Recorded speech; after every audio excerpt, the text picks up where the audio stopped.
मान लीजिए ये एक पाइप है, ये पानी यहां से टैप से लगा दिया मैंने। अब पाइप को अगर मैं दबाता हूं, वाटर प्रेशर बढ़ेगा कि घटेगा? बढ़ेगा ना। यानी कि डायमीटर जैसे जैसे कम होगा, वाटर प्रेशर वैसे वैसे बढ़ेगा, है ना। तो अब मान लीजिए ये ब्लड वेसल है, आपके बॉडी का ब्लड वेसल है ये, हाँ, और इसके अंदर पानी नहीं, वो खून जा रहा है। अब जब ब्लॉकेज बनने लगता है तो डायमीटर कम हो गया, ब्लड प्रेशर बढ़ गया, यही ना। जब आप हॉट वाटर इमर्शन कर रहे हैं तो वो क्या कर रहा है, ये वो नाइट्रिक ऑक्साइड की प्रोडक्शन को बॉडी में बढ़ाएगा। नाइट्रिक ऑक्साइड कहां बनता है? वो ब्लड वेसल के इनर लेयर में नाइट्रिक ऑक्साइड बनता है। Nitric oxide work like a साबुन, वो जो ब्लॉकेज को साफ करने का काम करता है। जब ब्लॉकेज साफ हो जाएगा तो ब्लड वेसल डायलेट हो गया, ब्लड वेसल जब खुलेगा ब्लड प्रेशर घट जाएगा, यही ना। जब आप दवाइयों से ब्लड प्रेशर को घटाते हैं तो दवाइयां ब्लॉकेज को कुछ नहीं करती, वो ऐसे ही रहता है। दवाइयां हार्ट को कमजोर करती, किडनी को कमजोर करती, और फिर मजबूरन ब्लड प्रेशर आपका कम हो जाता है। तो दोनों मेथड से ही ब्लड प्रेशर कम होगा, दवाइयों से भी और हॉट वाटर इमर्शन से भी। लेकिन दोनों का मैकेनिज्म कितना डिफरेंट है। एक आपको ठीक करके ब्लड प्रेशर घटा रहा है, दूसरा आपको और बीमार करके ब्लड प्रेशर घटा रहा है, राइट। तो ये बेटर है कि भाई 200/11 है, इसको जल्दी से नॉर्मल करना है तो हॉट वाटर इमर्शन दिन में 2 बार कर लीजिए, सुबह 1 घंटा, शाम को 1 घंटा, कुछ दिन तक कीजिए। उसके बाद जैसे जैसे ठीक होने लगे फिर हॉट वाटर इमर्शन छोड़ दीजिए। छोड़ने के बाद भी ब्लड प्रेशर नॉर्मल रहेगा क्या? हाँ रहेगा। वो इसलिए रहेगा, ब्लॉकेज तो चली गई ना, अब हॉट वाटर इमर्शन की कोई जरूरत नहीं है। जो कॉज है, जो मेन कॉज है, मेन कारण है आपके ब्लड प्रेशर के बढ़ने का, उस कारण को हटा दिया, फिर नहीं जरूरत है हॉट वाटर इमर्शन की। लेकिन वो कारण दोबारा ना आ जाए, दोबारा ब्लॉकेज ना आ जाए, तो हम डाइट को अब ठीक रखें। जिस लाइफस्टाइल की वजह से ब्लॉकेज बन गया over the period of years, उसी लाइफस्टाइल को दोबारा आप अपनाएंगे तो दोबारा कुछ सालों में फिर बन जाएगा। तो डाइट का ये रोल है। मस्कुलर डिस्ट्रॉफी पेशेंट अनुज बंसल इधर बैठा ना, मस्कुलर डिस्ट्रॉफी के लिए बात की थी, और आपका अभी का जो स्टेटस है, relief in shoulder pain, no constipation, stool is okay, acidity भी नहीं है। तो ये जब ये सब ठीक हो रहे ना, इसके बाद जो आपका मेन मस्कुलर डिस्ट्रॉफी के सिम्टम्स हैं वो भी ठीक होने लगेंगे। पहले पेट ठीक होगा, फिर जो सिम्टम्स हैं वो भी ठीक होने लगेंगे, कुछ दिनों में वो ठीक हो जाएगा। जब वो ठीक हो गया तो समझ लीजिए मस्कुलर डिस्ट्रॉफी ठीक हो गया। अदरवाइज आपने अगर डॉक्टर से पूछा, अगर आपने गूगल में सर्च किया तो यही लिखा आता है कि ये कभी नहीं ठीक हो सकता, यही लिखा आता ना। तो ठीक रास्ते पे चल रहे हैं। अशोक कुमार है यहाँ पे, ये आगे बैठे हैं। Relief in blotting and constipation, जबकि आपका बीपी जब आए थे आप, दवाई तो आप लेते नहीं है, पहले भी नहीं लेते थे, अब भी नहीं ले रहे हैं। 190/110 आपका बीपी तब था, अब 172/105 हो गया। बीपी धीरे धीरे घट रहा है, कोई बात नहीं, किसी का बड़ी तेज से घट रहा है, किसी का धीरे धीरे घट रहा है, बस डायरेक्शन करेक्ट होना चाहिए, थोड़ा बहुत क्लू दिखना चाहिए कि हाँ ठीक हो रहा है सब कुछ, राइट। 2 दिन नहीं तो 10 दिन में, 10 दिन नहीं तो 20 दिन में। गुलशन भाटिया है आप पीछे बैठे ना। अच्छा, आपका जो ब्लड शुगर जब आए थे 262 था, अब उससे फास्टिंग, अब आज का फास्टिंग 235 है, श्योरली नीचे घटा है, स्लीप भी इंप्रूव हुई है, बॉल भी क्लियर हुआ है, ऊपर से ब्लड शुगर की दवाई भी छूटी, कम कर दिया, हाँ वो भी छूट गया, दवाई भी छूट गया, ब्लड शुगर भी। उधर बैठे, ठीक है।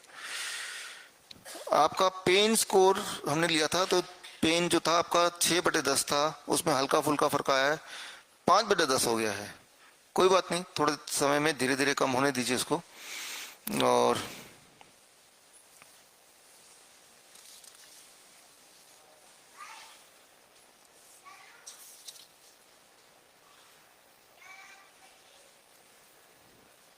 संतोष कुमार चौबे पीछे बैठे ना, आपका जब ब्लड शुगर 254 था, अब 201 आ गया है। मेडिसिन स्टॉप, 4 मेडिसिन लेते थे, उसमें दो खत्म हो गई है ना, 2 मेडिसिन खत्म हो गई, ब्लड शुगर भी पहले से बेटर आ गया, और लेकिन डिस्कम्फर्ट्स हैं अभी आपके, जैसे नींद ना आना और बाकी और प्रॉब्लम्स हैं, वो भी ठीक हो जाएगा। ममता, बार, ममता, ममता जी हैं कोई इधर है ना? हाँ, कॉन्स्टिपेशन में क्लियर हो गया, नींद में आपको इम्प्रूवमेंट आई है, और लेकिन दवाइयाँ अभी चल रही हैं आपकी। उल्टा ये वाला आपका जो है ब्लड शुगर तो ज़्यादा हो गया, 225 है ना, ऐसे ना, बैठिए। ऐसे कभी कभी कुछ चीज़ें शॉकिंग हो जाती हैं। हमारा जो ब्लड शुगर है, यहाँ पे एक केस थोड़ा डिस्कस करते हैं। हमारे ब्लड शुगर कई सारे फैक्टर से इन्फ्लुएंस होता है, कई सारे फैक्टर से। सबसे इंपॉर्टेंट है डाइट से, जिसको हम कंट्रोल पूरी तरह से कर रहे हैं। यहाँ पे इन 2 दिन में आपने वही खाया जो यहाँ मिला, तो डाइट को तो बदल दिया हमने, लेकिन हमारा ब्लड शुगर कई और चीज़ों से भी कंट्रोल होता है। कुछ हमारे कंट्रोल में नहीं है या आपके कंट्रोल में नहीं है। एक एक्सपेरिमेंट कीजिएगा, आप अपना ब्लड शुगर चेक कीजिए कभी, और उसके बाद एक डरावनी मूवी देखिए, डरावनी फिल्म जिसमें आपको डर लगे, और फिल्म देखने के तुरंत बाद दोबारा ब्लड शुगर चेक करेंगे तो आप पाएंगे ब्लड शुगर आपका बढ़ गया। तो आपका जो स्ट्रेस लेवल है दिमाग का, कई बार वो इन्फ्लुएंस करता है, राइट। जब किसी को फीवर होता है, जब किसी को इन्फेक्शन होता है, उस वक्त 20% ब्लड शुगर हमारा बढ़ जाता है। तो कई सारे फैक्टर्स हैं ब्लड शुगर के उतार चढ़ाव का। ब्लड शुगर को भी अभी इंसान ने पूरी तरह समझा नहीं है, लेकिन चिंता की कोई बात नहीं है। जब इतने लोगों का ब्लड शुगर, इंसुलिन नहीं छूट रहा है, तो आपका भी हो जाएगा। अनुराग माथुर, आप है ना, बैठी प्लीज। 50% आपकी दवाइयां छूट गई हैं, और ब्लड प्रेशर 148/100 से लेके 136/88 तक आ गया। ब्लड प्रेशर भी कम हो गया, दवाइयां आधी कम हो गई, कॉन्स्टिपेशन क्लियर हो गया, बोवल क्लियर हो गया, माइल्ड इंप्रूवमेंट बॉडी पेन, नींद अभी भी डिस्टर्ब चल रहा है। अरे यहाँ तो लिखा है क्लियर है, नहीं है? कौन सा माने? यहाँ लिखा हुआ माने या आप जो बोल रहे हो वो माने? कौन सा मानना चाहिए? जो बोल रहे हो वो मानेंगे, है ना? पूरी तरह क्लियर नहीं है। हाँ, कुछ कॉन्स्टिपेशन होते हैं, हम बोलते हैं जिद्दी कॉन्स्टिपेशन, है ना, थोड़ा टाइम और लगाता है। ऐसे लोग मिलते हैं हमें, जैसे एग्जांपल ऐसे और भी हैं यहाँ पे। 3 दिन के बाद भी, अभी तो 1 दिन और भी पड़ा हुआ है, कल भी देखते हैं हम। 3 दिन के बाद भी, जाने से पहले भी कुछ पेशेंट बोलते हैं कॉन्स्टिपेशन तो अभी पूरी तरह ठीक नहीं हुआ या ठीक ही नहीं हुआ, जिद्दी कॉन्स्टिपेशन। तो ऐसे में हम क्या करते हैं, जब वो कॉन्स्टिपेशन ने जिद पकड़ ही लिया, जब सारा कुछ फेल ही हो गया, तो एक इलाज और है, वो हम करते हैं तब।